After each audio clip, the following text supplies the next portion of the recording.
This Three Beards Media podcast is sponsored by Revelton Distilling Company.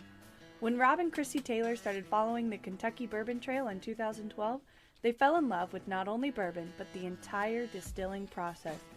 Just 8 short years later, in 2020, Revelton Distilling Company was opened, offering an entire family of products including vodka, gin, whiskey, and Revelton Shine. Come visit the tasting room at 1400 West Clay Street in Osceola, Iowa, where you can sample one of their many spirits, including 4 gold medal winners. Can't make it to Osceola today? Not a problem, as you can pick some up at your local Hy-Vee or Fairway grocery stores. Follow Revelton Distilling on Twitter or Instagram at ReveltonDC or their website www.reveltondistilling.com. This Three Beards Media podcast may contain mature themes, and if you're not down with that, we got 3 words for you. Like the podcast. Nailed it! Would you like to sample some of my nuts?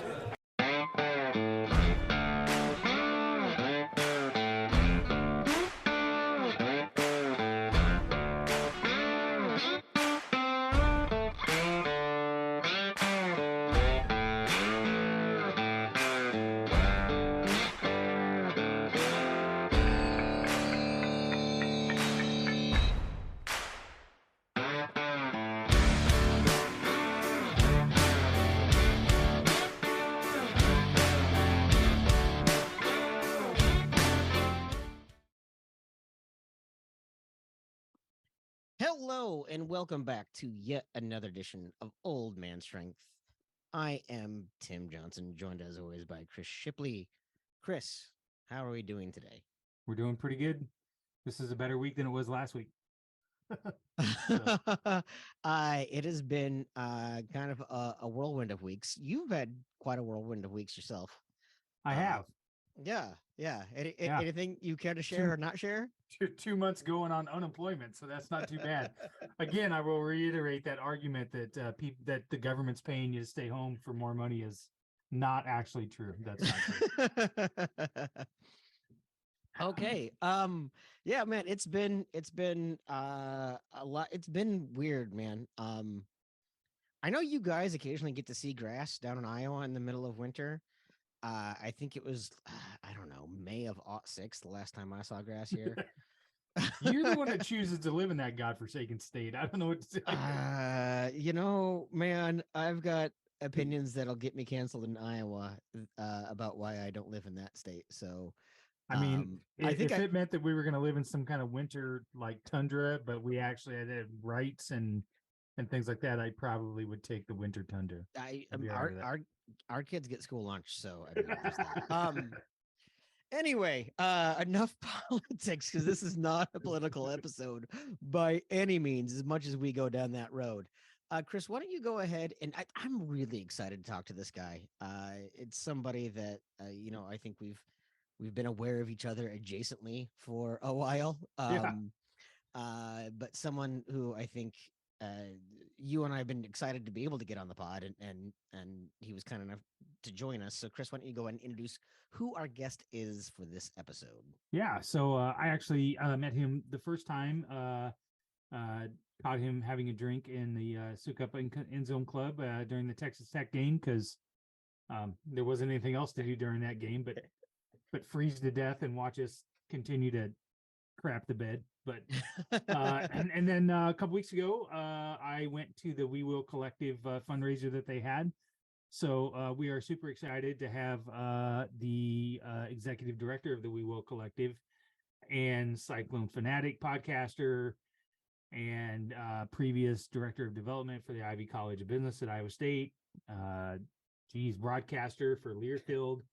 I mean, we could keep listing things. This is like that part of Rocky where they keep, Apollo has all those nicknames. Apollo has all those nicknames, right? The better half of Sage and Brent. Right, yes. Brent Blum, thanks for coming on Old Man Strength. We appreciate it. Guys, it's a pleasure. I'm a long time listener, first time podcaster with you guys. So I've been listening to you guys for a couple years now. So it's hard to follow Brees Hall Steve Sukup, John Walters, Dan McCarney. But man, I'm glad to be like 35th on that list, wherever that might be. Well, and Steph Copley, we can't Right. forget Well, about of Steph. course. Yeah. I'd gladly be behind. Steph's a superstar. So we're all fortunate to have her in the Cyclone fandom. For sure. Oh yeah, no, absolutely. If you do not follow her on Twitter, you want to give her a follow because she is nothing if not entertaining, particularly while live tweeting both men's and women's athletics. She also chastised me for my Kim Mulkey tweet the other day, but good for her. Someone's got to keep you in line, Shipley. Come on. No, Brent, we are very excited. Is there anything that Chris missed in the intro for you? Gosh, no. I mean, that was too much for most of it. But no, I'm an Iowa guy. I went to Iowa State, graduated 2007, and then actually worked in small town Iowa for a little bit in Shenandoah, Iowa. You ever been to Shenandoah? Shenandoah is a bigger town than I grew up in, so there you go. Calling that small town feels it makes me feel pretty well. When you grew up in the suburbs of Des Moines and then you're a single guy living in Shenandoah, it feels very small. But so actually, Chris Williams and I both worked for the radio station there. I knew Chris in college. That's how I got that gig. But we lived above a Bread-O Pizza in Shenandoah, Iowa. Wow. And so I lived off of. They had a Subway in town and a Bread-O Pizza. I probably had that for every meal for a good 9 months there when I was in Shenandoah. So I was there for a little bit and then actually worked. I was trying to get the heck out of Shenandoah, not because of Williams, but because of Shenandoah, and ended up working in the NBA for a couple of years, which is really cool for a guy from Iowa to work in the NBA. So it was a good introduction to, wow, these guys make a lot of money and I don't. And really it was honestly 99% of those guys were great. It was a good introduction to, the things you see on TV aren't really reality. And I would say that's the same for college athletics as well. And it's a good kind of way to learn of, what this is all about, what professional sports is all about. And at the end of the day, everybody's a human being, and you pick up on that pretty quickly. For those that don't know, what was the NBA job and how and what made you move to there? How did you see that and how did that get on your radar? So, like I said, I was, I'm first year out of college. I had the job in Shenandoah, which I would have appreciated a lot more now than I did then. I was more worried about, hey, I don't have any friends down here. There's no single women down here. What am I going to do? All this stuff. And so I was just just blindly applying places. And the job in Orlando I saw on a job board. So this is 2008, right? So, they had the job boards and it wasn't as sophisticated as it is today, but they had a job for basically the lowest level broadcast coordinator, they called it, for the Magic. And I wrote in the cover letter, and I applied to like 100 jobs during this time. I said, I want to be the next person to go from Iowa State to the Orlando Magic, like Kelvin Cato. Wow. Kelvin Cato was like a bit player for the Magic at this point. Like he had been in a trade and he wasn't very good, but for some reason, the broadcast manager called me and he said, I don't know who you are, and I probably shouldn't be talking to you, but anybody that puts Kelvin Cato in a cover letter, I at least have to give a call back to. So that first interview went really well, and then they flew me down there and they offered me the position. So I was down there for a couple of years, and basically I was the lowest person on the totem pole in the broadcast department. So I did everything anybody else didn't want to do, but it also meant that I could do. I was the radio locker room reporter and sideline reporter. So I like to say I was the Aaron Andrews on the radio where nobody could look at me, which was good for everybody. But it was awesome. And they were really good then. So they made the finals one of the years I was there, the Eastern Conference Finals the other year I was there. And it was a good introduction to, what professional sports is all about.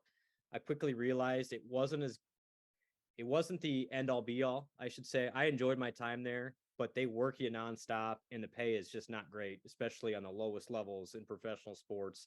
And then it was just hard for me. I was working 80-hour weeks, and it's hard to meet anybody, and all my friends and family were back in Iowa. So I was there for a couple of years and then ended up moving back and settling into a role with Cyclone Radio Network with Cyclone Fanatic. But my day job all along was I've been in the marketing and fundraising field since 2010.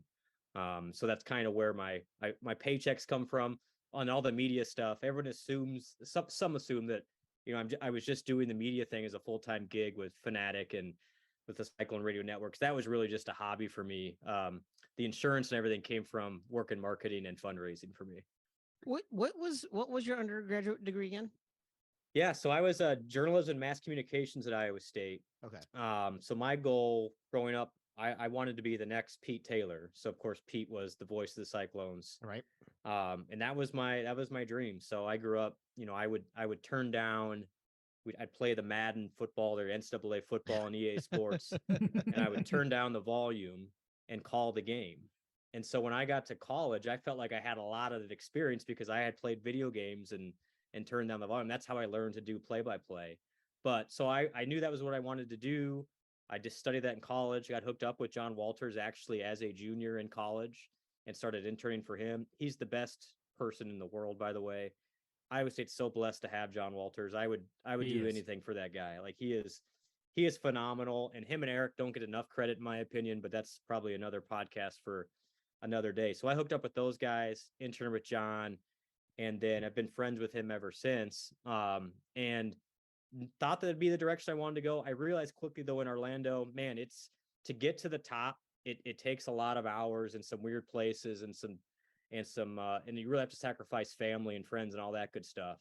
And so I kind of wanted the best of both worlds of having a stable job in marketing while also then having the hobby of doing the broadcasting. So it worked out pretty well for me, and have done that all the way up until last summer when I got hooked up with the board of the Weibo Collective. And this has been a fun, brand new experience for sure.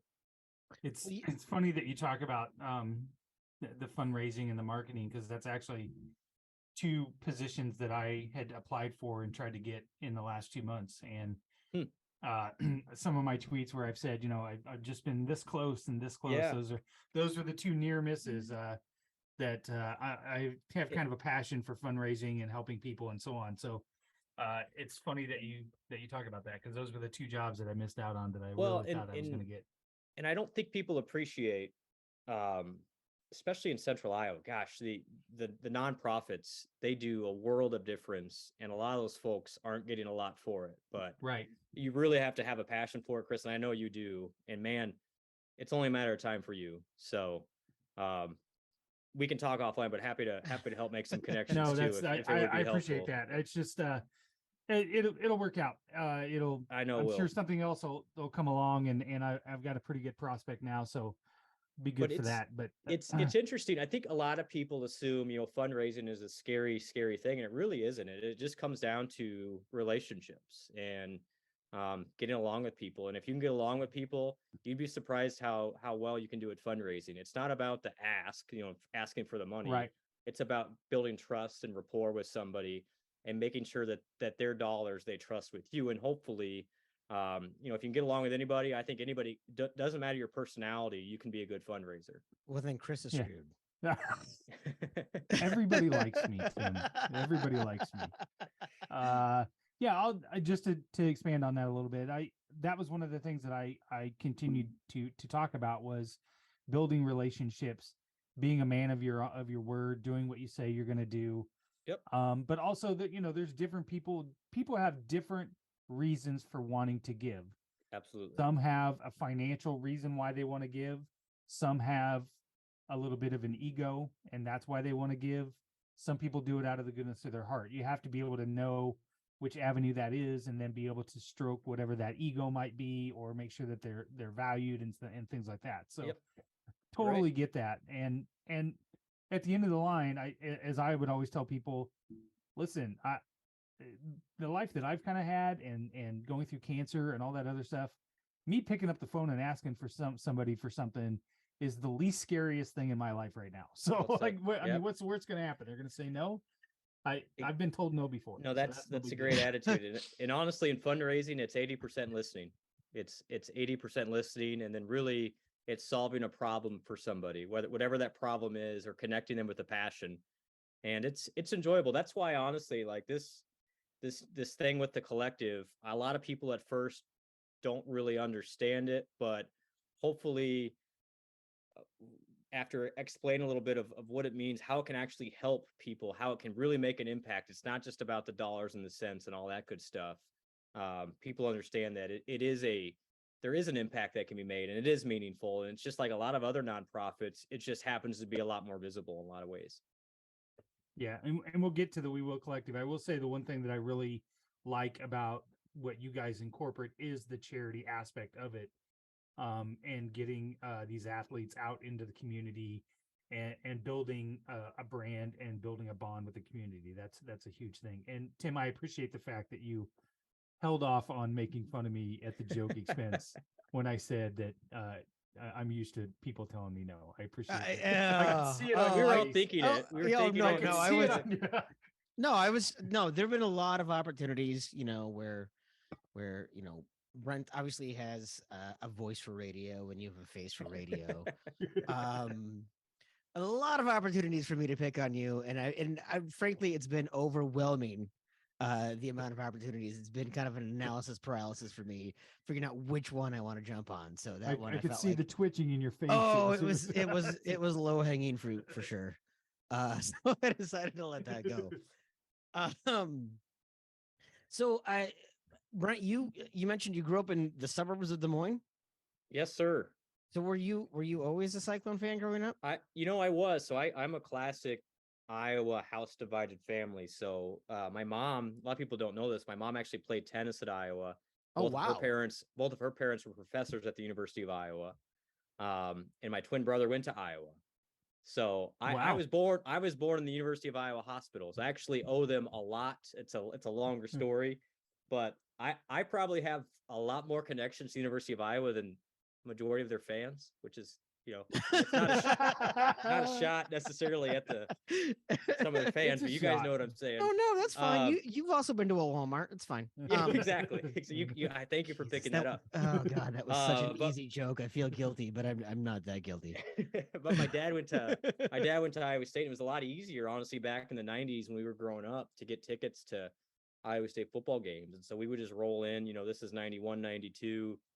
And the Blaze Bryant and James, the Eel McMillian days, where you could just get in. I mean, we would literally be in D2, D4, and just literally playing 20-on-20 football in the parking lots. I mean, yeah. I don't think the generation now realizes how wide open that thing was. What's the old joke? I put 2 tickets on my dashboard, asking if anybody wanted them. And I came back and there was 4 tickets on the dashboard. I mean, that's absolutely true. That's also like the 30th Blaze Bryant reference we've made on this podcast. No way. Oh my gosh. Well, I'm in the right place. That was my guy growing up.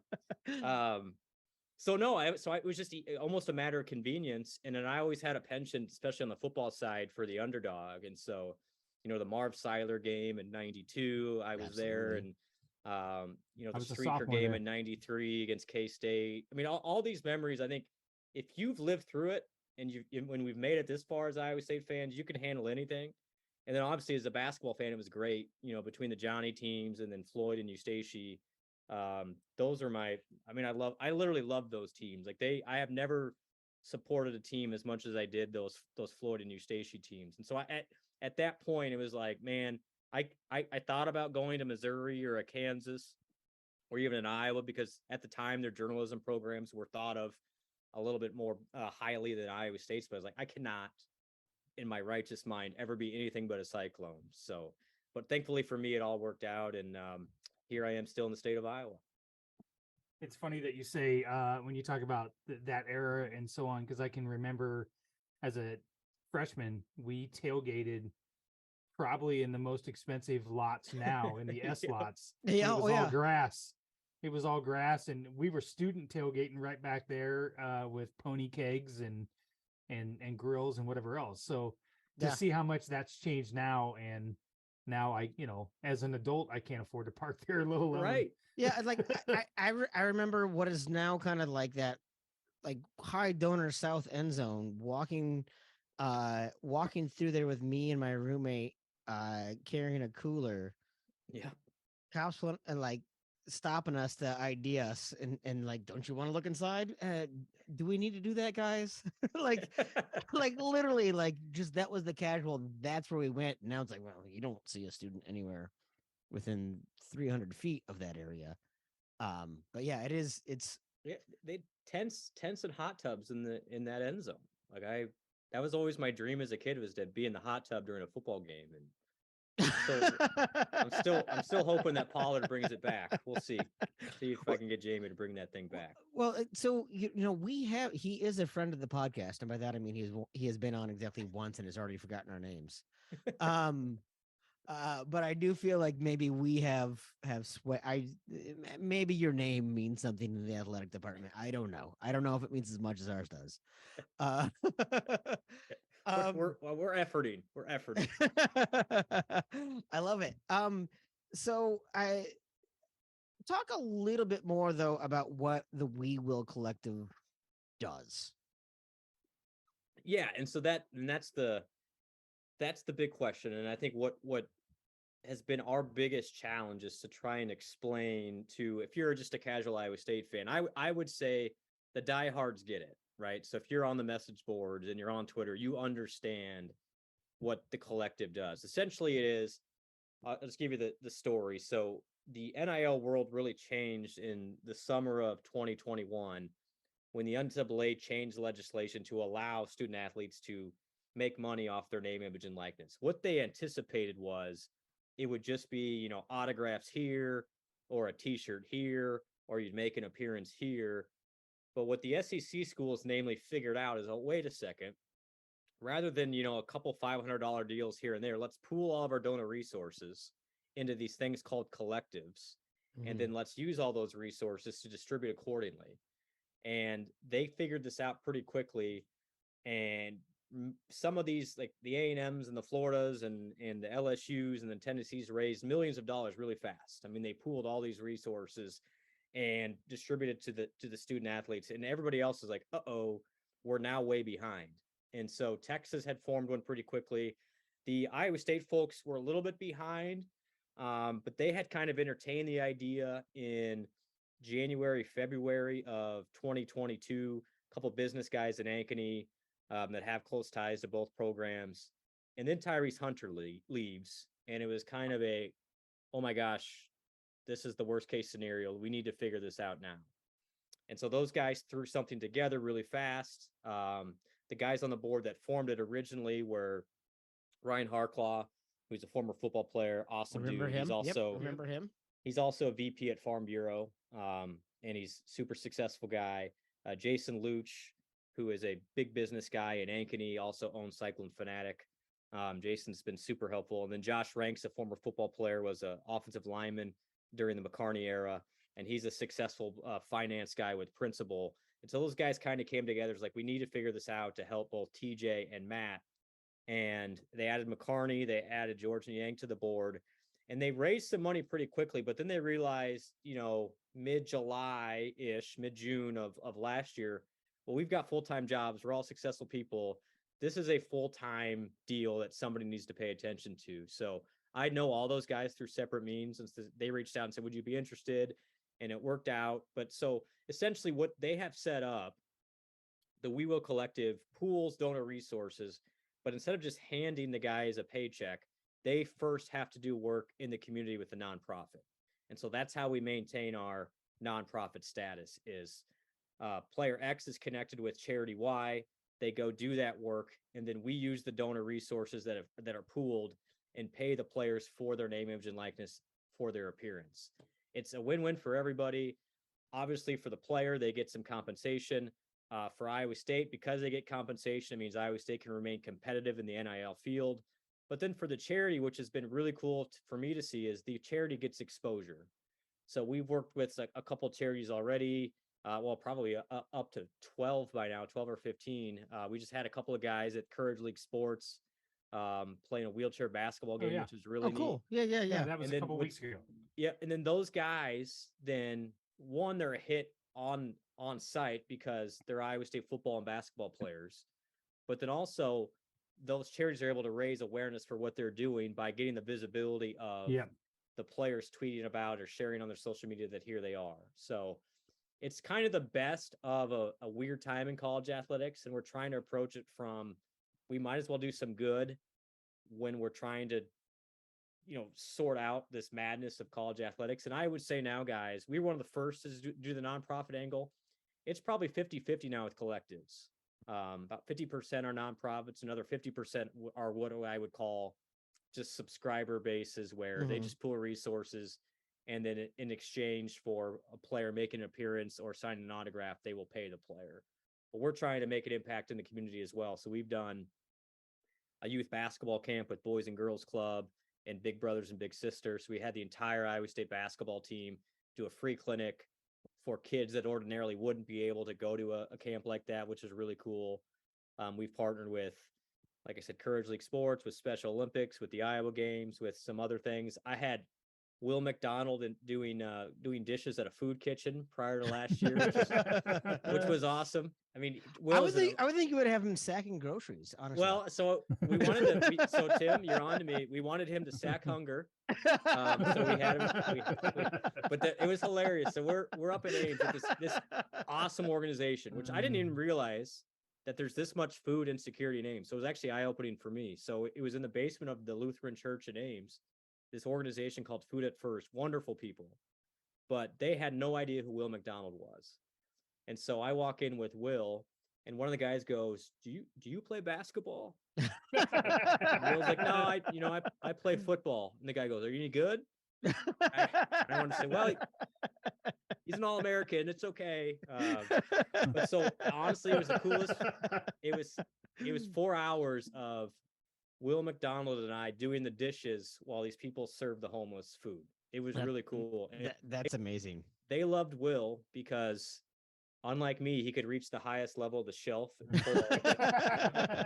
So he was such a good dude. And the stories I could tell about that guy, I mean, I'm so happy for him that he's having this success. He had so many opportunities to go elsewhere. Yep. But we were able to help him just enough for him to stay, for one, but then also he went above and beyond at this organization. Then he's volunteered other places for free. We only paid him really for that thing. But then what he told me afterwards, like, I grew up going to a shelter like this when I was a kid, so it meant extra special to me.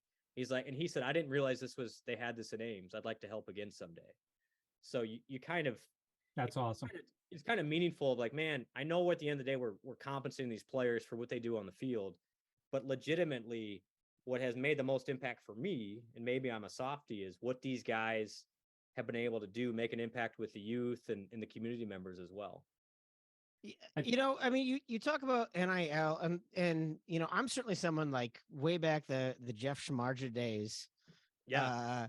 The dude who couldn't get paid for snowboarding, right? Like, which was just stupid. Like, he's playing football, he's playing baseball, and he can't get paid for a sport that has nothing to do with college athletics. Yeah, like the guy that did was it Jeremy Blum, the old Colorado guy with the Olympics? He couldn't even get a sponsorship. Yes. You couldn't even do that. Like, that was one extreme.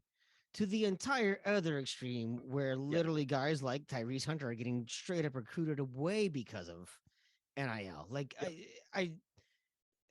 the pendulum swings so much on this. Like, we needed to open it up. I definitely think guys should have been able to make money. The Ed O'Banion lawsuit made a ton of sense. Why should EA Sports make a ton of money off of a guy who very clearly looks like Ed O'Banion but isn't Ed O'Banion? Like, I get all of that.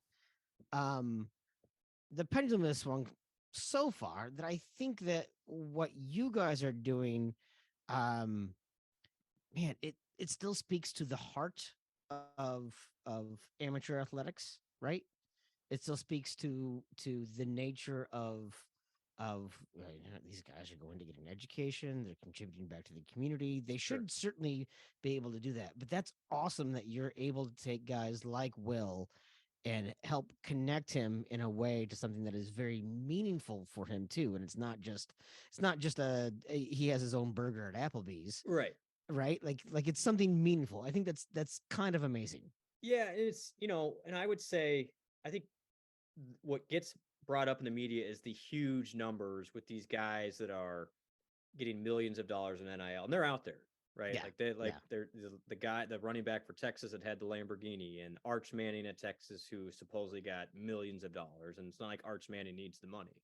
Yeah, I was just saying. And Also, it's not like some of these guys weren't already getting that. Like, right, and that's Right. now above board, 100%. yeah, And like when before I got approached by this, I wanted nothing to do with NIL because I worked in higher education in fundraising for the 12 years prior to this, and I don't believe there's any better compensation than a higher level education. And I hated that in this whole process that got devalued through the tens of thousands of dollars maybe these guys would make in NIL. But the more I've been around it, and after I've learned a little bit more, you realize pretty quickly that a little bit for these guys goes a long way. I'll just give you a couple of examples. We had a player in October. He was at Iowa State for 6 years, and he was trying to drive to an internship. He's not going to play in the NFL. He's trying to drive to an internship, and his car broke down. He had no way to pay to fix his car. Family's very poor. Coaches can't help him out. And in the past, he'd be SOL, like, sorry, nope, can't fix your car. Or maybe he'd have to do something illegal with a booster to fix his car. But because of the collectives existing now, we were able to help him. We gave him enough money to fix his car so he could drive to his job interview internship, which is really cool. Like little things like that for guys that have been giving 4, 5, 6 years of their life to Iowa State. So there's stories like that. I would say there's more of those than the extravagant numbers. Now, I'll tell you guys, it's growing as these collectives have fundraised to higher levels. The expectations for specifically men's basketball players have gone up considerably. sure. And so it's in order to get in the door with some of these guys, the number has to be higher. And so I think we're getting a little bit over our skis in some areas, specifically in men's basketball. But men's basketball recruiting has always been an odd place anyway. I do think we're finding, though, an equilibrium of, okay, these guys deserve to get something. To give you an example, when I graduated in 2007, Iowa State's athletic budget was $30 million. With a new TV contract, it's going to be close to $115 million next year, right? And so where is that going? Who is being compensated in that? Okay, so the coaches there's now over 12 coaches making $10 million or more in college football. I mean, just extravagant numbers. The facilities have gone crazy in a good way for some, but also some of these places. Clemson has an indoor putting green, mini golf course, and a pool in their football facility. Probably unnecessary. Who hasn't Probably Right. who hasn't been compensated with this massive growth of media revenues? Yeah. The student athletes. So Yeah. I think what NIL has done, and even collectives, even though maybe that wasn't the original intention, it has redistributed things just enough. It's not a crazy amount, right? Yep. So these SEC and Big Ten schools are pulling in $200 million a year in revenues. You're talking about these collectives at the high end, they're getting closer to the 10 million mark. But in the grand scheme, that's still only, I mean, let me do the math. What is that? 5% of the entire revenue pie for an institution. You could argue that's not even enough for the student athletes to begin with. So while, yes, the money has gone up, I could make an argument that it's been long overdue that these guys get a slice of the pie. And so the collectives are actually being embraced by some college athletic departments because it's the safest way to compensate student athletes without making them full-time employees. And so I don't think they're going away. I do think there will be legislation that is brought in and student athletes will realize, wait a second, we probably are worth even more than just the NIL world that we deserve. But that's a long way of saying is, yeah, you hear the outlandish stories, but for most of these guys, you're talking about $500 here, $1,000 here, $2,000 here. And for a lot of them who don't come from any means and they can't get a full-time job because it is a full-time job to be a student athlete. I could say that they're well deserved to get a little bit of that pie back. Well, especially like a guy like, and I know that he's not someone who comes from poor means, but like a guy like Conrad Holly, right? Sure. That's a guy who deserves to get paid in the Ames community for being, the hype man that he is. Yeah. Right. Like, and the cool thing is, and this is why I love both the football and men's and women's basketball programs. When we started to present some opportunities to men's basketball, they said, we want everybody to get a little bit of the same. Mm-hmm. So they said, we want Gabe Kalster to get the same as Conrad Hawley gets at first. So we want 3 to 4 events every year that everybody gets to participate. And they're using NIL almost as a team building activity. Right. It's almost like an extra. Now listen, and these guys still volunteer, by the way. And I think that's the other thing that gets misconstrued. These guys are volunteering outside of the We Will Collective. They're still doing a lot. They're going to Mary Greeley. They're doing a lot of stuff. They're not getting paid for it, but we're able to help them, 3 to 4 times a year to do some extra things to get compensated for it.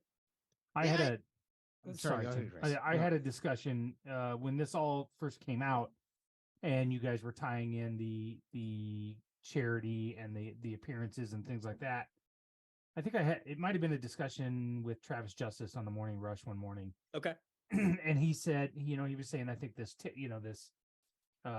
not the way you should do it, and that it isn't as fulfilling because you're making them go to do this stuff and whatever. And I said, listen, from the other end of it, having 2 boys that have special needs, when they went and did Victory Day, for example, at Iowa State, you could have paid every one of those student athletes to be there. It would not have made one difference to the boys that went through that. They don't know that. They have no idea. Well said. And really, who is it for? Yeah, you would hope that the student athletes get something out of it and realize the impact they're making. But at the end of the day, what you're really trying to do is make an impact on the kids and on the ones that are benefiting from that charity. It didn't matter. It wouldn't have mattered to them that one guy would have gotten $500, $1,000 to be there to play basketball with him. They would not have cared. They would have remembered that for the rest of their life. Yeah. And the photo that they have with them and things like that. None of that mattered. I to me, probably the most, and this is pre-NIL, but I think probably the most humbling thing for me watching student athletes is David Montgomery being labeled as Chuck Bruce during tornado cleanup. Because it literally shows that those guys, their names are already in lights. They don't care about that on so many of those things. Those guys actually care about making a meaningful difference, right? They do, and I think that's kind of got overlooked with the whole, you're paying these guys to volunteer. It's like, well, they already are, and they still will volunteer, and they're going way above and beyond. But this is a way, rather than just give them a check to do whatever, it's like, no, let's try and impact some more kids then. They're already impacting kids. Let's impact more kids. And to their credit, there's a lot of kids that wouldn't go to a program if that was the only way to get NIL money, was what I have to actually work for it. Yeah. So to be able to recruit those types of kids that are open to that and know what the system is and want to be in, those are the types of kids and the type of student athletes that you want in your program. Yep. I mean, we saw that from the McCarney era, right? And you guys, you have Dan on the board there, right? And right, and so we saw the McCarney era. You saw that in the Paul Rhodes era. You certainly see that in the Matt Campbell era. Those kids, they care a lot about giving back to the community.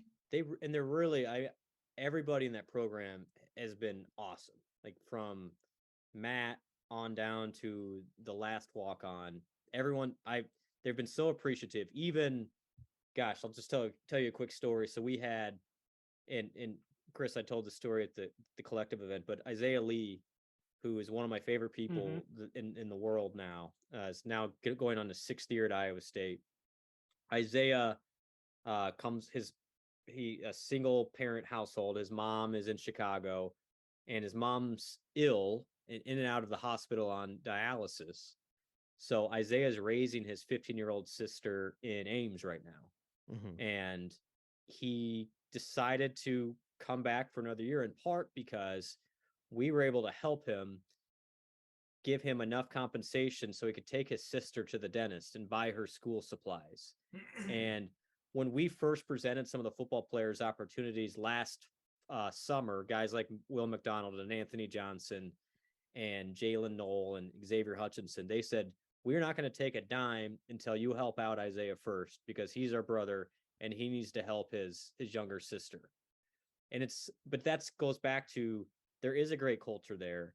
And these guys understand that yeah, okay, some of them will get paid a little bit more, but they also want to help their teammates, their brothers out. And so it has been, in a weird way, almost a net positive of it's another way these guys can work together off the field to show support for each other. And, Isaiah is the nicest kid. He will text me weekly now, just checking in to say hi and just, I appreciate everything you've done for me and my family. It's like, Isaiah, it's not me, it's our donors.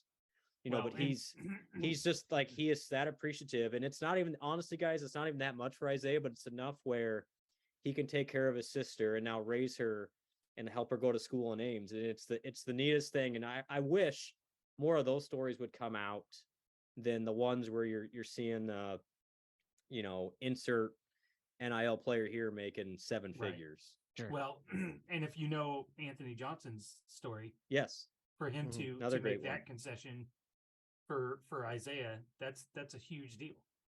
And they're both all the programs at Iowa State, and I know it's kind of hokey, but they literally are doing it the Iowa State way. And I think we know we're never going to outspend people, but if we can benefit not only the student athletes, but then the representatives in the community and youth in Central Iowa, I mean, this doesn't have to be the boogeyman of NIL conversation. It can hopefully be a good thing that helps everybody. And honestly, guys, I've been overwhelmed with the support of the donors. I think people are finally catching on that, all right, this is something that we kind of feel like we have to do, but let's make the best out of a weird situation. And it's really been a meaningful and enjoyable experience for me too.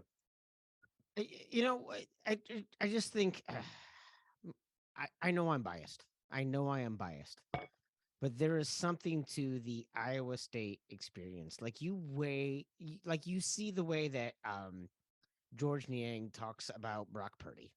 Yep. You see the way George Niang talks about Tyrese Halliburton. You see the way that these guys, and George learned that from Fred, and I know Fred's in a different community now, but just like the whole way you see these guys talk about each other, and they always kind of have a little bit of an underdog mentality, and it just feels.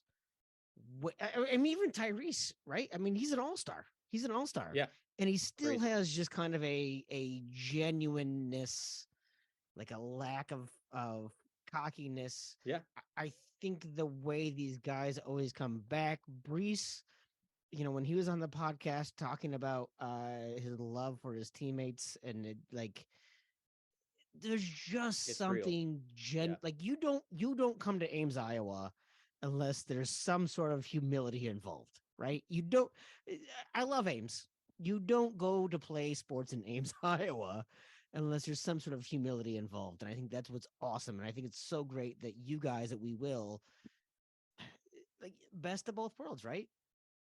Yeah, we're just trying to help. Again, our mission at the end of the day is just to help their Iowa State experience. You're dead on, Tim. Like, it's not easy to pick to be a Cyclone, but we want to make sure when you do pick Iowa State that you are valued and you feel welcomed, and anything we can do to roll out the Cyclone pride in you.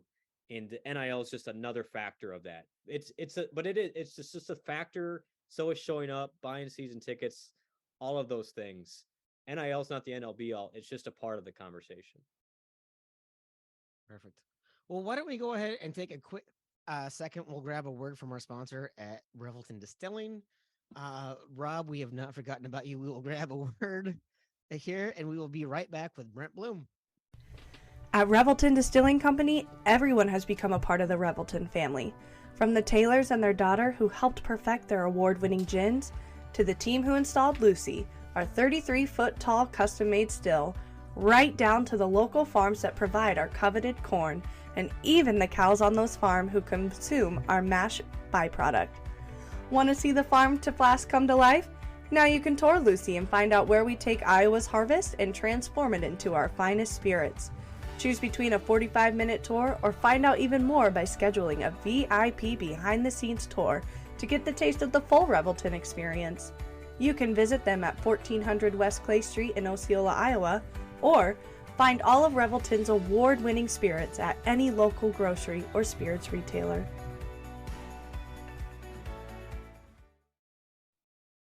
And we are back. So, Brent, before the break there, we were talking a little bit about what you guys do. I'm curious what you guys we didn't really talk about some of kind of the non-revenue sports.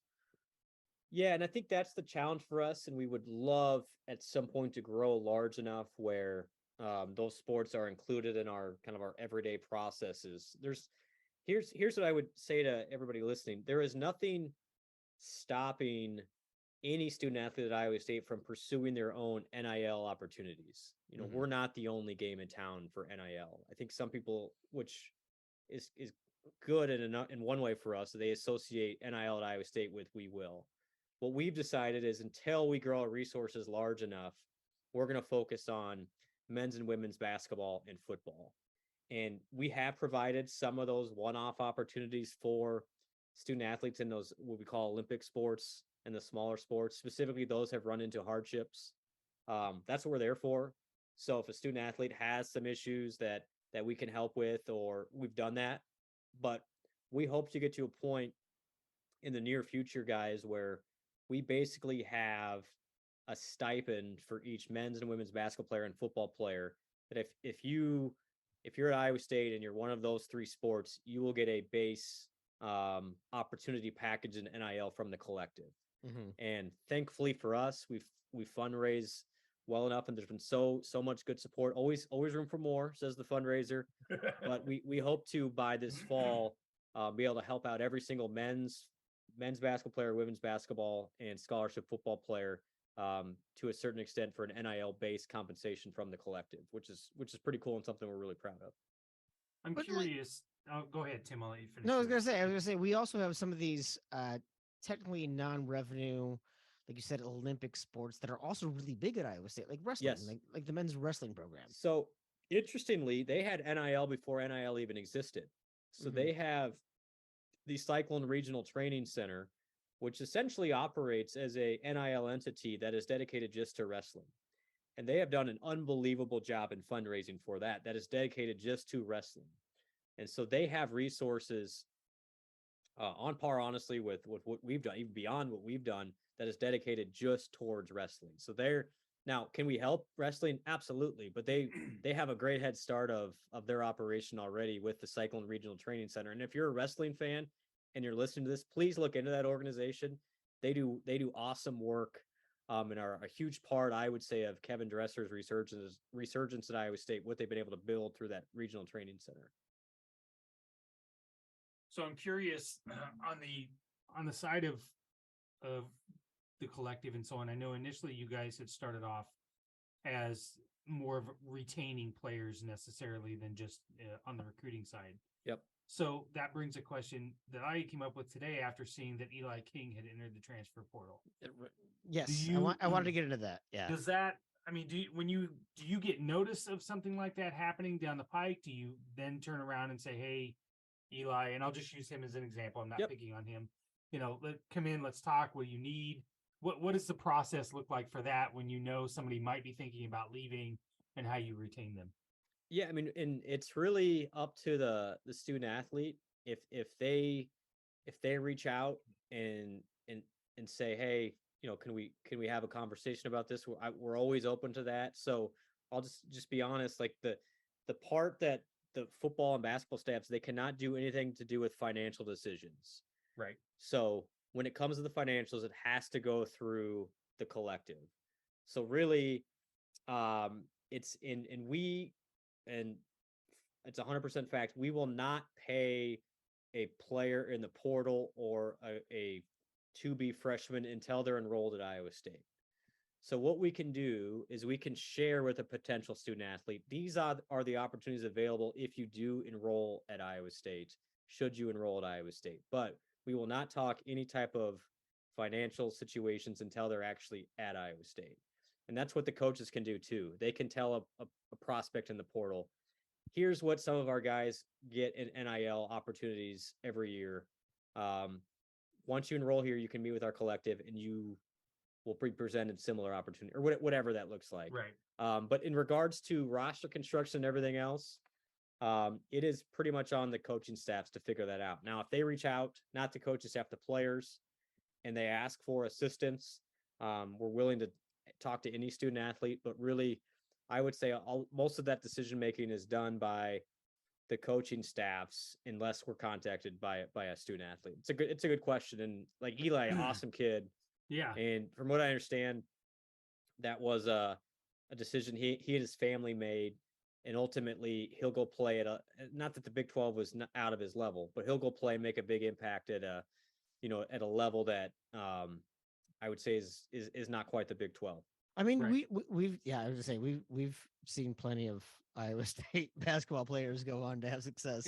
And that's the thing, guys, is it's still a business. And I would say, especially even in the football transfer season for Iowa State, there was only one player that I would say we wanted to keep and couldn't, which is a credit to our donors and what we've been able to do.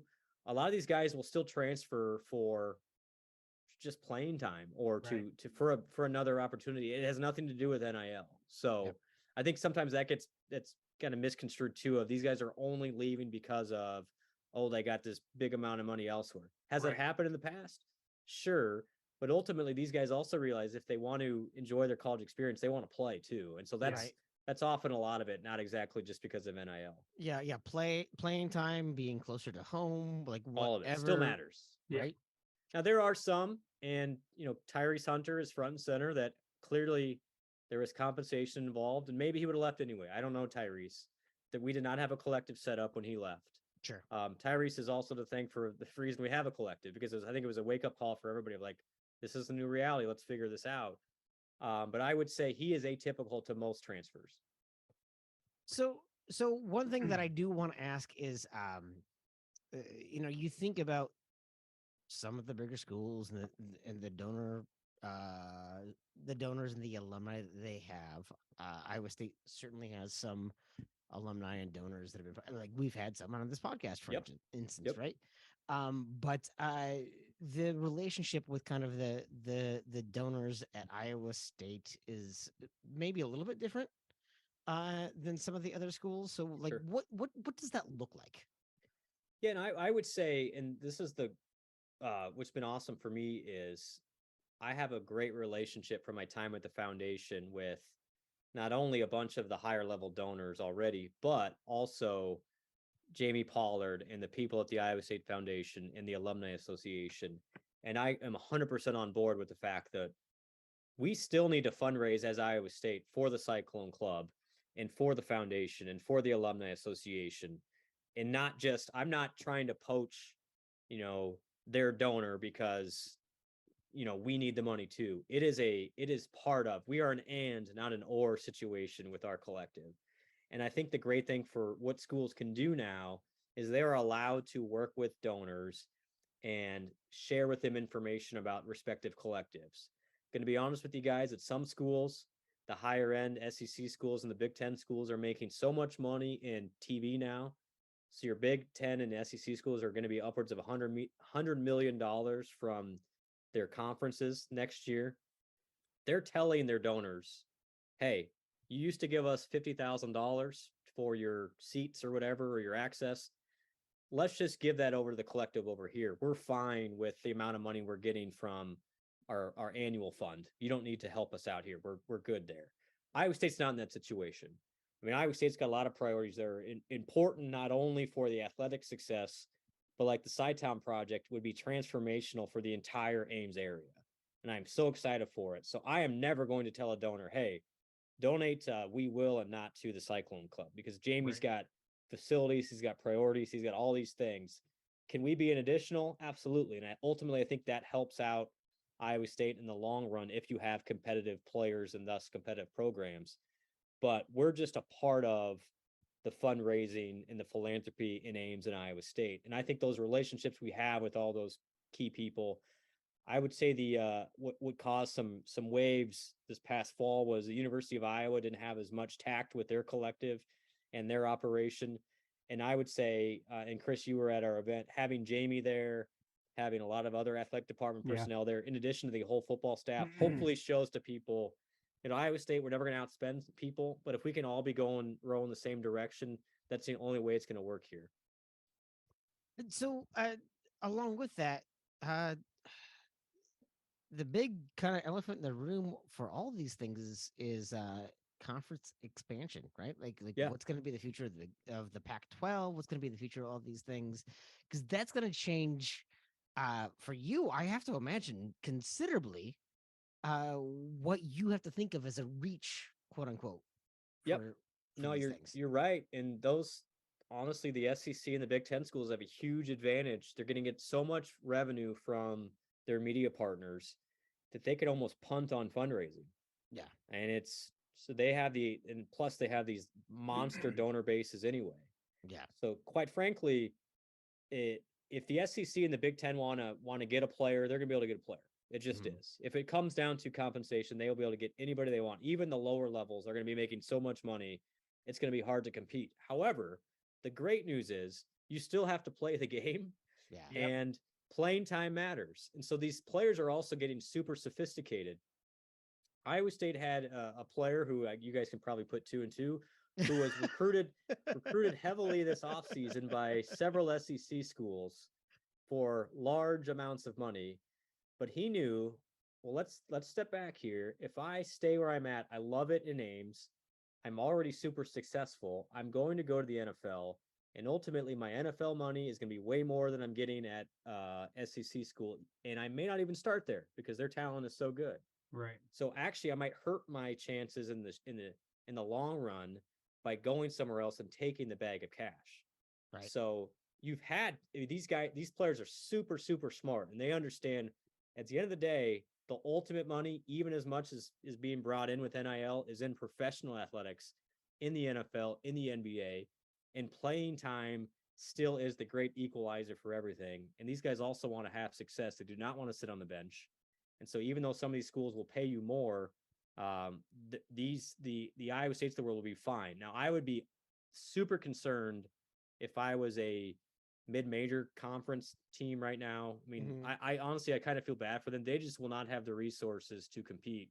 And you've already seen it. There's over 1,000 players already in the portal. Most of those coming from the mid-majors. And a good example is like Iowa State poached those two guys from Bonaventure who are awesome dudes. Iowa State's going to be fine. I don't think Iowa State's place changes at all because it'll be right in line with your peers in the Big 12. Right. And it's not like we were going to outspend or out facility Alabama and Georgia and Florida anyway. But as long as we can stay competitive with K-State and Oklahoma State and those schools in our conference, because guys, the Big 12 still has that seat at the table in the college football playoff. And as long as you have a team, as long as you have that seat, no matter if it's only one seat, you'll still have a chip in a chair, and that's all that matters. Well, yeah, I was saying, I would even argue the Big Ten. Like I live up here in Minneapolis, right? And in Minneapolis, professional sports rule. Yep. Go for football, go for basketball. They don't give a shit. Yep. Iowa State has a better football stadium. They have a better college game day atmosphere. Like if you get college game day, ESPN college game day at Gophers, they have to be world beaters because it's a boring ass tailgate. It's terrible. No one gives a shit. No one goes to any games at the barn. Williams is cute. Williams feels a lot like Veterans Stadium in Des Moines, frankly. Like they don't give a so even though you're in a major, I don't know, the top 13 top 15 metropolitan area, right? Even though you're in there,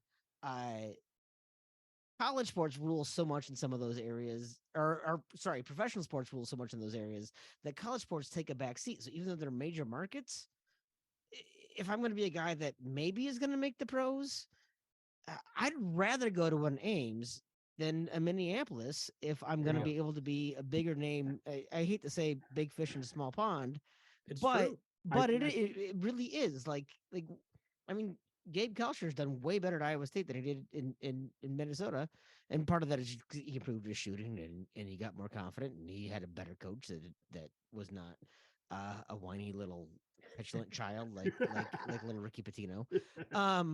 But that's the thing about some of these markets like the Big Ten is they're all chasing these big markets, but they're big markets that they're technically big TV markets, but they're TV markets that don't give a shit about college sports. And then Tim, what they're going to find out real fast is somebody still has to lose. Yeah. And not all of them can win. And what they're going to end up spending all their money on, honestly, it's going to be in coaches' buyouts and new contracts. Right. So you are who you play. Yeah. And so Iowa State's competition, I like a lot of people want to compare us to Iowa and some of the other Big Ten schools. It's not like it. If you can be the premier team in the Big 12 or at least in that upper half, you're going to be fine. Yeah. Because that's really who your peers are. And so I'm less concerned from an NIL perspective about what Iowa's doing and what Nebraska and Illinois are doing, or even Minnesota, because I know they're going to have resources that Iowa State just doesn't have. Sure. But I'm worried about what K-State's doing. I'm worried about what UCF's doing, because those are the schools that you have to compete with. It's because you're playing 20 games in conference against those guys. You're playing a one non-conference against Iowa. Yeah. Well, exactly. And by bringing those teams in and having the new Big 12, but now with the expanded playoff,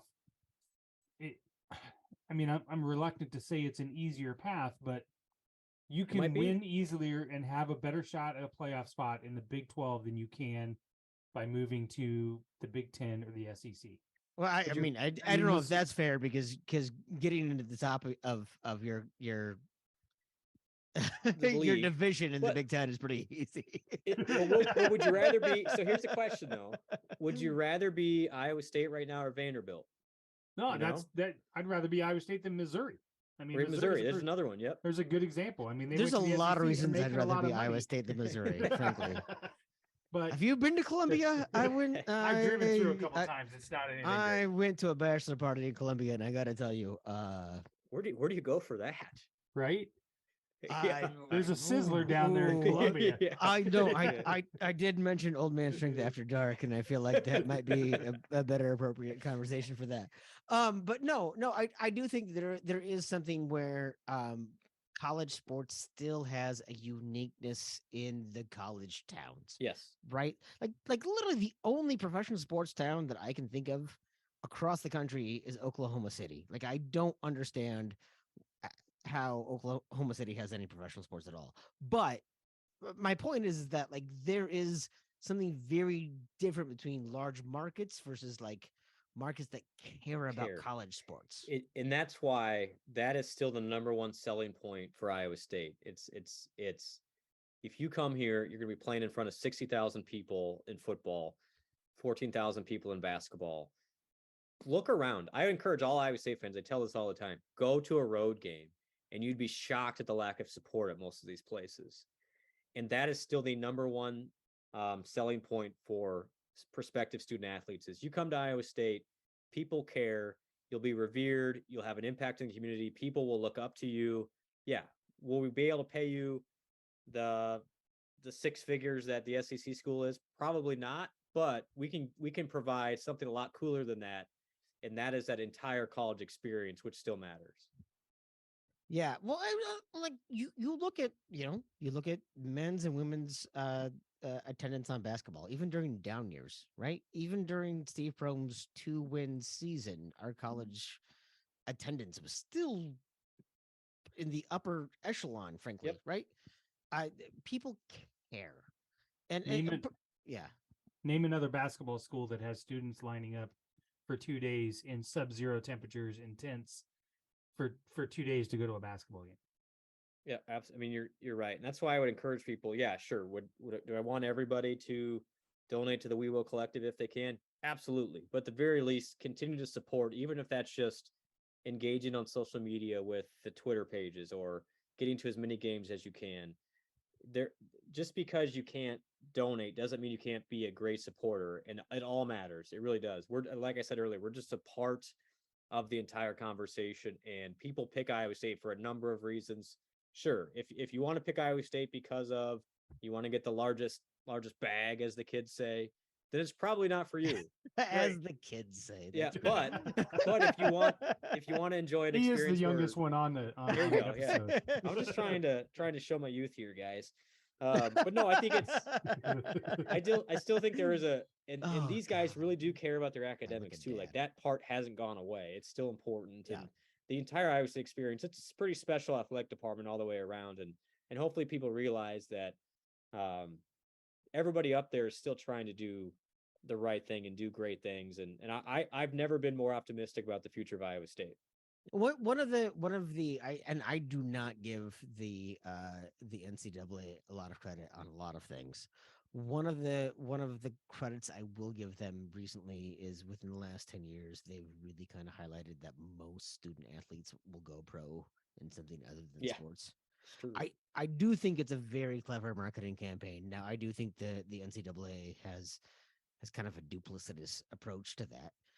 One thing I do think, so we're gonna take you away from your we will roll and Okay. just take you into your Brent Bloom college sports analyst type of role. Love it. Um, uh, Big news out of Iowa State women's basketball today that is pretty dumb. If I can say, if I can Yes, put it, if I can put it that's a as nice most way to put it. Yeah. eloquently and as like intellectually articulate as I could possibly be. It's bullshit. Yes. And I just don't know. I don't even know where to start with that because it just doesn't. Why does Stephanie Suarez get penalized for these types of things when everybody else is they're handing out other waivers like candy?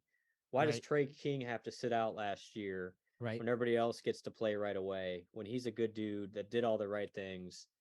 I mean, Suarez played at an NAIA level. She's been hurt multiple times. And by the way, I mean, outside of their stupid 30% rule, which, okay, they can stick to that as their She number. played like 13 games. Yeah. And so technically that's over the 30% rule, and those are the rules or whatever. But it's like, isn't the goal to give these student athletes an experience? I mean, especially in all Yeah. this Student athlete. First of all, National Collegiate Athletic Association. Yeah, Yeah. so it reminds me of my favorite quote. I think it was Jerry Tarkanian back in the day is, he said Kentucky committed all these violations, so Cleveland State got penalized. Yeah. Um, Absolutely. Yeah, and right. it's just like, I Right. mean, I don't literally Bill Self is in a okay, you're gonna get me on a rant here That's of okay. all these things, but it's just like why Steffi's only done great things and she comes from a great family and she just Right. wants to stay at Iowa State because she loves her teammates and she loves Ames, but you're penalizing her because she played 3 extra games than the rule says, even Right. though rules haven't meant anything in the last 2 years since COVID. Well, not Right. even just that. Like you go back to when I was uh in high school and college. Just Settles had like 3 grandchildren and he still had like 7 years. Like that goes way back then. Like we always joke about like Perry Ellis and Jordan Yep. Bohannon. Yep. Just Settles had like a pension and was still playing college sports. I don't understand why. It's one thing like to say, yeah, during the COVID, yeah, we gave everyone extra years, but they were giving out extra years like candy, and she Yep. can't. And the other thing is just kind of from a publicity standpoint, what does it hurt to give her the year? Right. Like who says no here? Right. I mean, if she would be one of the best players in the country, you get her back. It'd be an awesome story. But yeah, and it's not like she's getting NIL money because she's not eligible for that. Yeah, so that's the she's thing. Not eligible for that. Yeah. International students cannot get NIL money. That's something that some people don't realize is because it threatens their visa status. Yeah. Well, I don't understand it. You know, well, especially because also I'm sorry, women's basketball needs more press. Frankly, like I'm not saying that they have bad reputation, but they need really great press. This would be a great story. She's an amazing player. What First of all, what Caitlin Clark has done for Iowa this year, but what Caitlin Clark has done for women's basketball, I think, is huge. I cannot Agreed. I cannot understate what Caitlin Clark has done. I mentioned this when I was having brunch with Amy. I think she's a generational talent. I really do. I genuinely do. And what she has done to the point that NBA players are tweeting about what she does. Like that is huge for women's sports. And here's a perfect opportunity for the NCAA to say, we care about women's athletics. We care about college athletics. We care about all of these things. And it's just it'd be an easy. I don't know. I don't know who that hurts other than the rest of the Big 12, I guess, because she'll be back. But even then, it's like right. Shouldn't even play in the Big 12. I don't understand it. Yeah, I think the NCAA is they know they're losing their power. They don't have a grip on things like they used to, and they're holding on to whatever slightest hammer that they can hammer but down on. They've completely dropped the ball on everything else, Tim. that's not even that's not even a hammer. Like, you want a hammer, you could have hammered down on. It's the only hammer they got. You gotta that's not. You gotta hammer down on Bill Self and Kansas Athletics. You could have a billion other things you could have hammered down on. They're hammering down on a talented woman who has done everything right, who has been a victim of so many different circumstances, many of which are beyond her control. And that in 3 extra games is suddenly going to be like the deciding factor. I'm sorry. Again, Jess Settles and Perry Ellis and Jordan Bohannon played in like 17,000 games. They have more career games played than Kareem Abdul-Jabbar, frankly. Like, I do not understand why you could not give this woman who has done everything right. And again, to Brent's point, not eligible for NIL. She's already playing as an international player who can't have access to these other things. She's literally saying, hey, in a world where college athletics is constantly losing athletes to the pros, she actively wants to be a college athlete, and you're turning that down. I don't think it's a hammer. I think that's just well, I'm sorry. Brent, you're gonna have to apologize. I'm gonna have to apologize. Like, I already went off on a rant on the Regents a couple weeks ago. I don't know if you heard me do this. Bring it back. Yeah, no. The everyone who makes decisions about college and college athletics has forgotten what college was. And I know that's a broad, sweeping statement, and that's not entirely true. And there are legitimate, like, I friend of the podcast who doesn't remember our name, Jamie Pollard. I do think that I do think that he understands, especially because he's had kids in college athletics here very recently. One of my favorite things about him, for all of the challenges that I've had, is that he does understand the student athlete experience. But there are so many people making decisions for college athletes that don't understand either college or athletics. And so what's going to happen is there is a movement within the Power 5 schools to eventually break away from the NCAA and create your own system. Yeah, that wouldn't be a thing. Yeah, and it just, the NCAA will be gone then at that point. And I would venture a guess that in the next 15 years you're going to see some sort of movement. Either the NCAA is going to try and overcompensate and try and get power back, or those bigger schools are going to break away entirely. And by the way, if those big schools wanted to have their own NCAA tournament and just not participate, those schools would make so much more money, because the NCAA just pockets literally billions of dollars a year, and it funds their entire year. Well, what's to stop the power conference from doing their own tournament? Nothing. Yeah. I mean, really, they run college football themselves right now. The NCAA. So I don't think that's in the near term, but decisions like this, it has to make schools like Iowa State going, well, what's the point here? Why are we getting penalized for the discretions of others?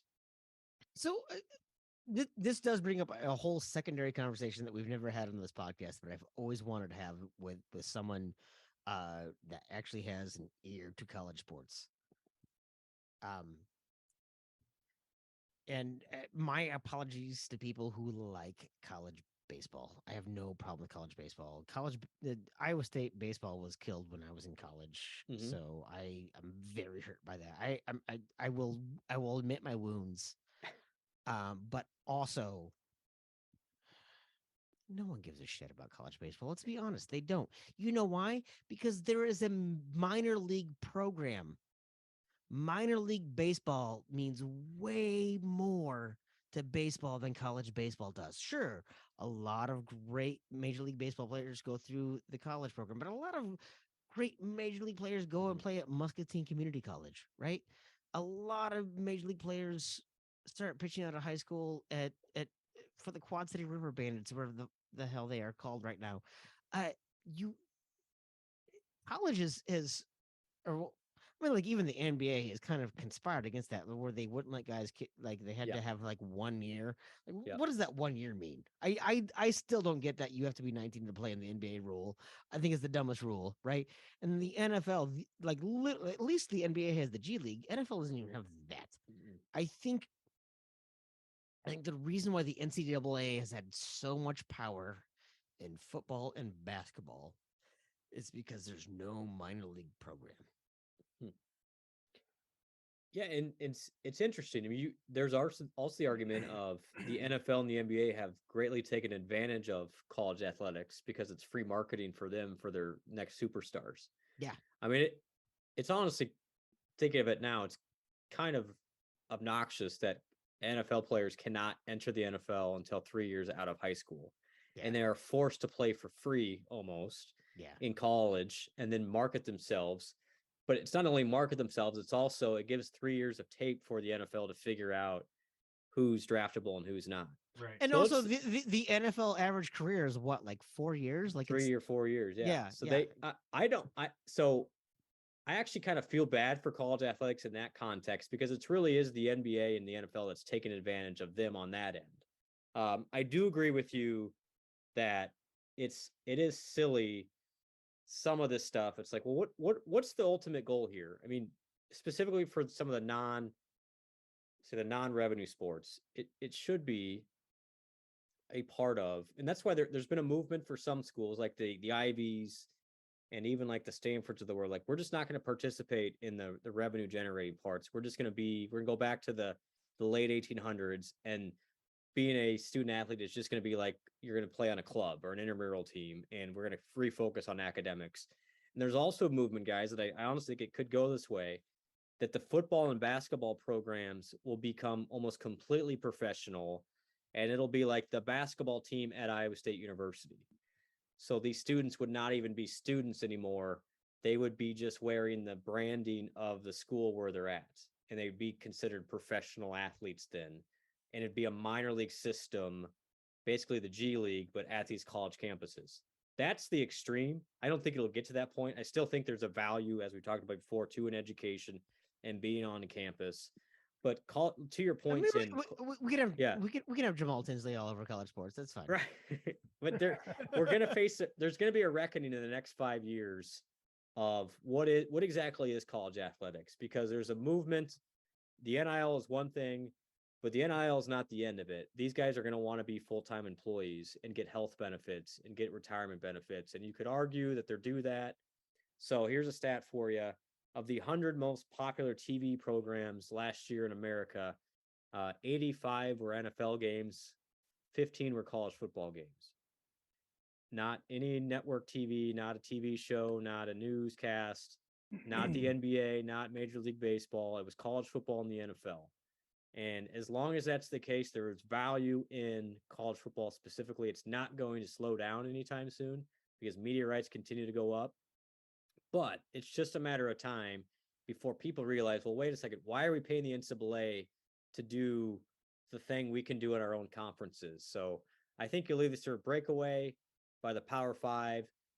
And I think as part of that, these players will become employees of the conferences specifically and or of the schools. So it's changed. The NIL thing is just the first step in this. And it'll be 10 years from now, if we do this podcast, it'll be completely different. I would not be surprised if the NCAA doesn't exist in the Power Five at all. I think the NCAA exists to run your Division twos, your Division threes, and those types of things, and maybe some of the Olympic sports. But I bet basketball on both the men's and women's side, and football eventually creates its own system, good or bad. No, I think it's a great take. We're gonna take a second here to get a word from our sponsor, Kyle Lehman at Wintrust Mortgage. But we also have a question that we want to ask you, Brent, when we come back from that. So we will take a second to hear from Kyle, and we will be right back. We take a minute from this Three Beards Media podcast to listen to a word from our sponsor, Kyle Lehman at Wintrust Mortgage, from our series of questions on what to expect when buying a home for the first time.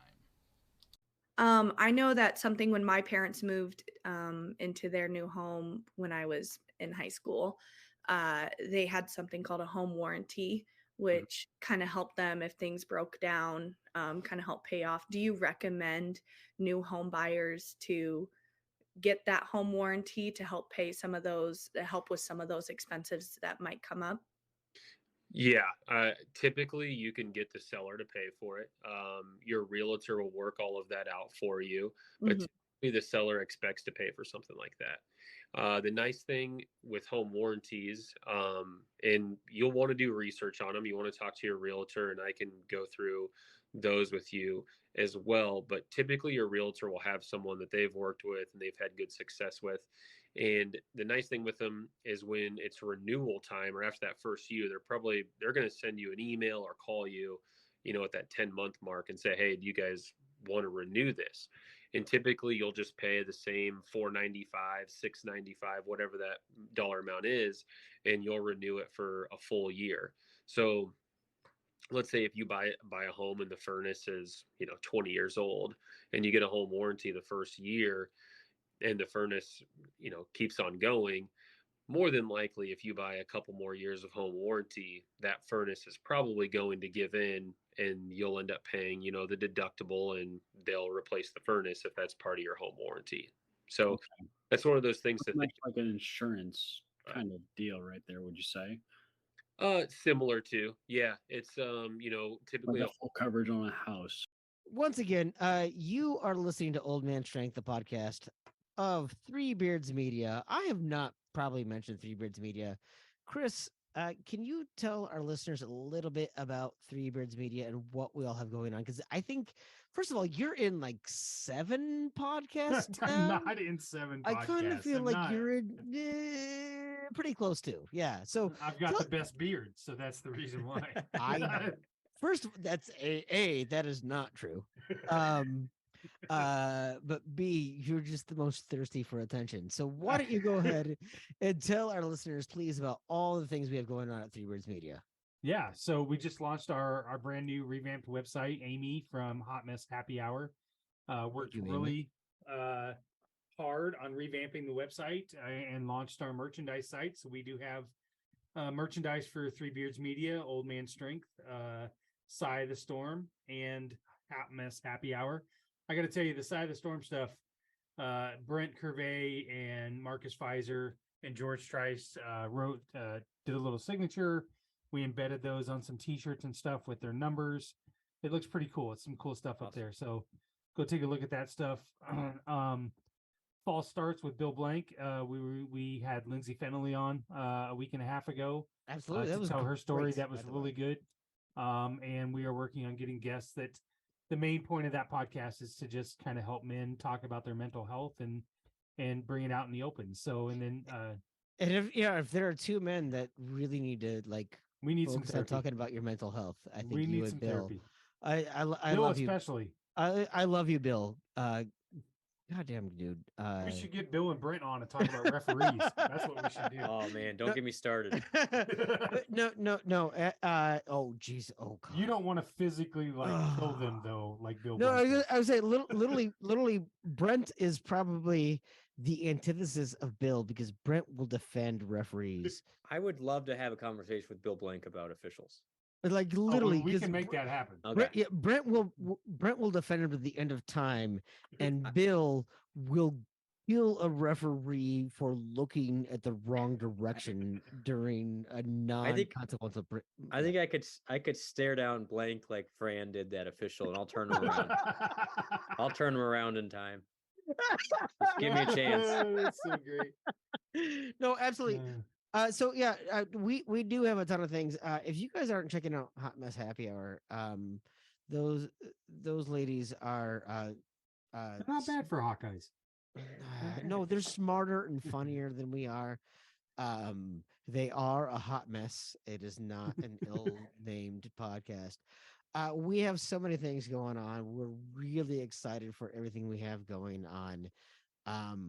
I'm pretty excited when the Old Man Strength merchandise outsells the Sigh of the Storm. I really hope that the Tim Johnson signed jersey outsells the Marcus Pfizer outsigned jersey. I'm just saying. Tim's jersey comes in a kitty size. Just I feel you there, buddy. No, so So- anyway, god damn, enough of that.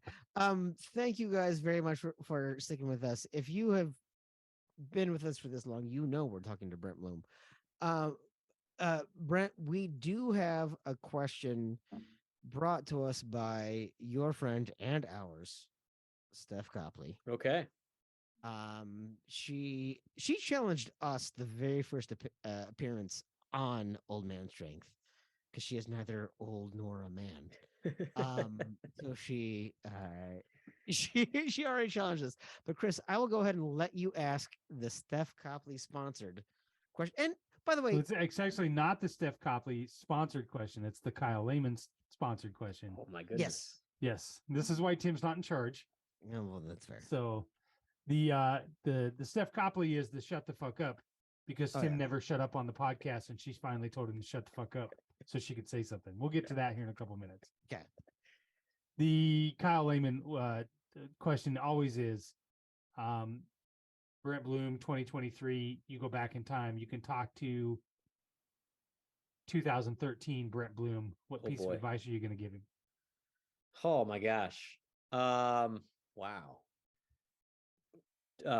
Try and prevent George Niang from breaking his foot, if That's a good one. possible.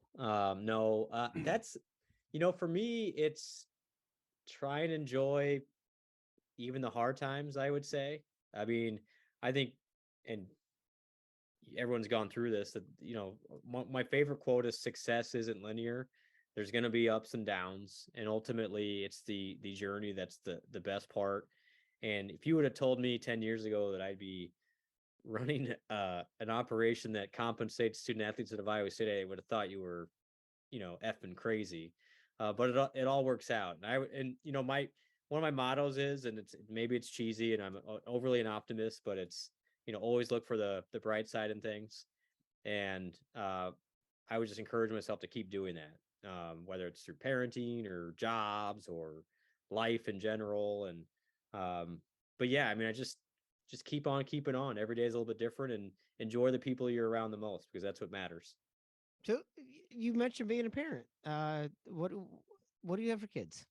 I have a soon to be 5-year-old Everett and a 3-year-old Theo. So 2 little boys, and they are a lot at times, but also a joy to be around. My near 5-year-old is now totally in on sports, where he will talk to Alexa and Siri, and all he wants to know is what are the NBA scores. I'm not. Oh, I'm not sure. so he's the 18th NBA fan in Iowa. He is. He's potentially officially, and I think the 3rd Orlando Magic fan. He gets really fired up to know, and they're not very good, so he always disappointed. But no, it's been fun. It's been fun seeing him enjoy, like, it's the process of figuring out, okay, my dad likes this team, so I'll like this team, and then now he's starting to understand what the scoreboard means, and one team is winning and the other team is losing, and how do you get points in basketball, and how many points is good. And I'm like, all these things that you forget about, like, we all had to learn this at one point in time. I love my dad is a fan of the team. I grew up a Dodger fan, right? I didn't grow up in LA. I grew up a Dodger fan because my dad grew up a Dodger fan because he was a Sandy Koufax fan. It helped that in the 80s, though, we had Fernando Valenzuela and Oral Hershiser and Kirk Gibson, and we got all of those teams. So we got the 80s, the 88 World Series. Yeah, I mean, I was my American League team was the Twins, so 87 and 91 certainly helped me, and I live up here in the Twin Cities, so I'm very happy to be that. But I grew up that 88 was a very weird year for me because I hated Kansas, but I also loved Danny Manning, right? That's an interesting dilemma there. Okay. I hated Kansas, but I loved Danny Manning, and Not me. I couldn't deny Danny Manning, right? 88. I don't know why I didn't want to like a lot of what was going, like, the A's were a weird team for me. Like 88, I hated the A's obviously because they were playing the Dodgers. 89, I loved them over the Giants. 90, at 90 I picked the Reds over the A's. Like it was a very weird period for me. I boy, God, Danny Manning. That was a anyway. Danny and the Miracles. Yeah, absolutely. I was 4 when that happened. Okay. That's the kind of stuff we don't need to hear. You were like 8th grade, weren't you, Chris? In 89, I was no, a 80 freshman. In 88, I was a senior in high school. Okay. So yeah. So can you tell us Much about older. what? Can you tell us about what colors were like back in the 1850s? No, I got just as drunk as you did. That's that's as the I one thing said in a that's, job interview once. Give me a tube and a funnel and 4 beers, and I'll show you. yeah, that still hasn't changed. Yeah. Yeah, no, that is fun to like understand like what like you carry on your dad's sports legacy. So it's Yeah, it is cool. I mean, it's been fun just to see him kind of figure it, and it was actually I got him out of daycare, so he's almost in kindergarten. So he's last year preschool, and we watched the Iowa State Pittsburgh game together on Friday, and I was clearly upset because again, I think we just couldn't make a basket. Everybody gets it. And so he's watching it with me, and he's playing on his tyke hoop, and or his little, whatever, small hoop. And he goes, it's okay, Dad. The girls play tomorrow. And I was like, man, I think that's helping. But it was kind of fun that he now gets it that we like when Cy wins and we don't like when Cy loses. Spoken like a true Iowa State fan. I was gonna say, there's always next year. Right, yeah. When they're playing on the taiko hoop and one goes over the back, and you're like, technically over the back is not actually a call. We had to have a long discussion on legal guarding position the other day. Yeah. It was good.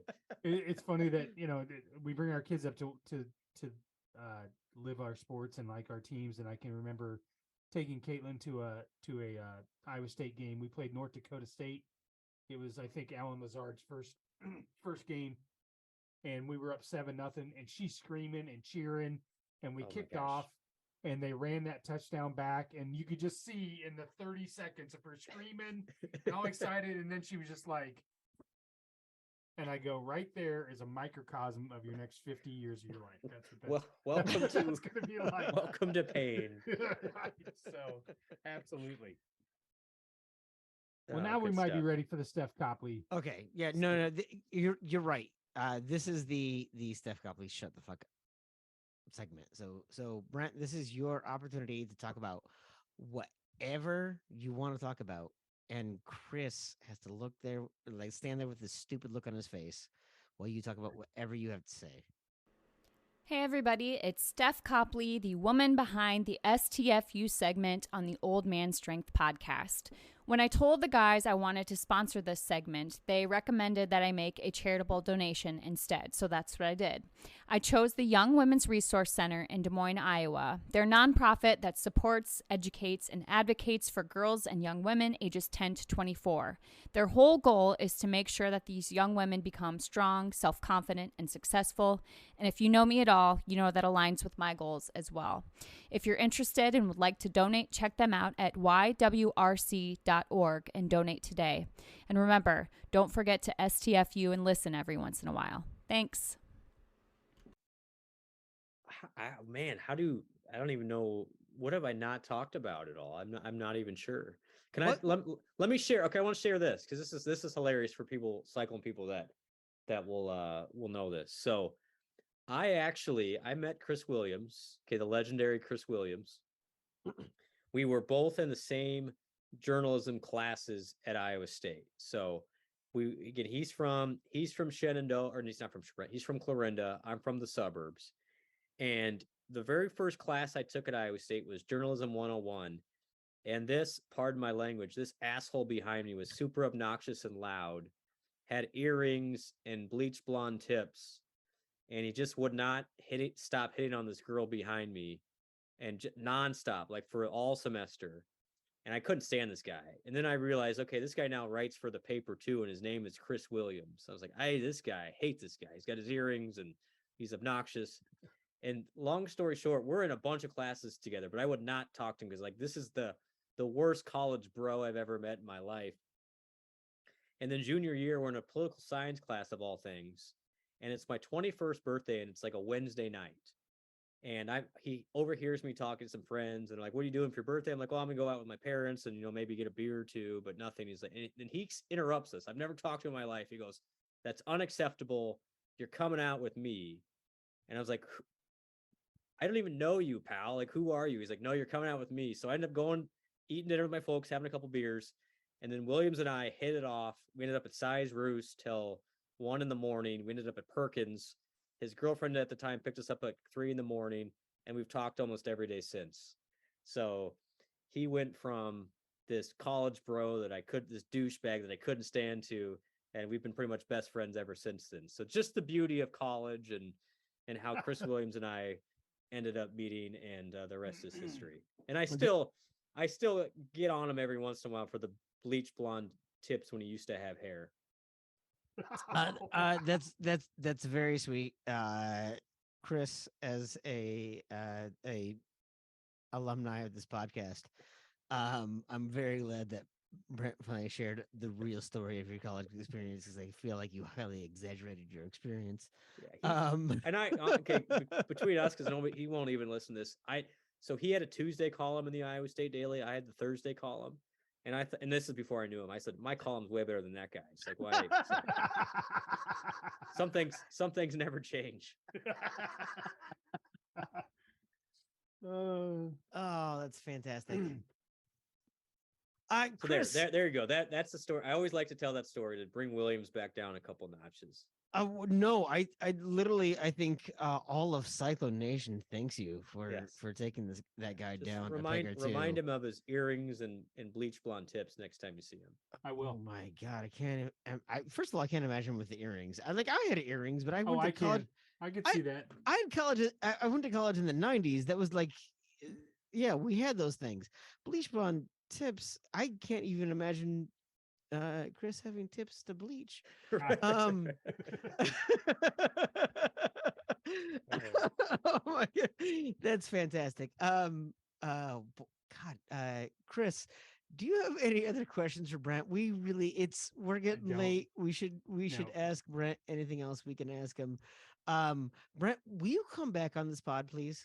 Anytime, guys. No, I had a blast. So honestly, I appreciate all the work you guys are doing, and you guys are great. Some of my favorite follows on Twitter. I know Twitter can be a bad place, but what I do appreciate about Twitter is you get to feel like you're friends with people like you guys, and I feel like we could sit down and have a beverage, have a Revelton, and we get along great. So next time, let's do this in person. Look at that plug for our sponsor from go. our It's like guest. That is amazing. He's like, we might actually be having a 1-year anniversary get together at Revelton in the next couple months. So let me know. I'll try and get down there for sure. That would be fantastic. Yeah, no, Brent, you are one of those guys that for as long as we've been, like I said, Twitter adjacent for a while, I feel like you and I have already known vaguely of each other, and it's been great. And so I'm very grateful you came on to join us. I'm very grateful that despite having to deal with Chris, you decided to show up on this podcast. Everybody has a cross to bear. I don't know. That's right. Guys, I enjoyed it. Reach out anytime. Appreciate you guys. Last thing that though, Brent, we do want to give you the opportunity. Anything you want to plug? We Will Collective. Anything else you could talk about? Your mom's Angel Fire page about turtles. I don't care. Anything you have? No, honestly, and I encourage people to check out wewillcollective.com, and everything does make an impact. So even if you think, well, I'm not Steve Sukup, I'm not a big donor, what the big donors like Steve are super encouraged by is everybody participating. So if we can get everybody even to give a couple dollars here or there, it means a lot. It helps me with my messaging to the big donors, like, hey, you're not the only ones that have to participate here. So again, wewillcollective.com. We're hopefully doing it in a positive way in this crazy world, and certainly appreciate everybody's support. I love being a Cyclone, and can't thank you guys enough for the opportunity to talk with you, and hopefully we'll get together again soon. Absolutely. So once again, folks, you have wasted way too much of your time listening to Old Man Strength, a podcast of Three Beards Media, please go ahead and check out all the other podcasts on the Three Beards Media Network. We have so many things that are way better than this podcast. Some things you're going to really enjoy listening to a lot more than all of this nonsense. But we're very grateful. Please go ahead and check out our sponsors at Revelton Distilling. Rob and Chrissy Taylor are doing some great things down in Osceola, Iowa. So please go down and visit them. Please go ahead and check out everything that they have at High V and Fairway and anything else, anywhere else. Frankly, I don't know. I live in Minnesota. I have no idea where you can buy booze in Iowa. I think it's like in come and go in like somebody's backyard. You can get but, it wherever. but please go ahead and check out everything that Rob and Chrissy Taylor have going on at Revelton. Please go ahead and check out Kyle Lehman at Wintrust Mortgage as you are looking to buy your home and everything that you have going on and everything else we have going on. Once again, I am Tim Johnson, joined by Chris Shipley, and we will see you guys next time.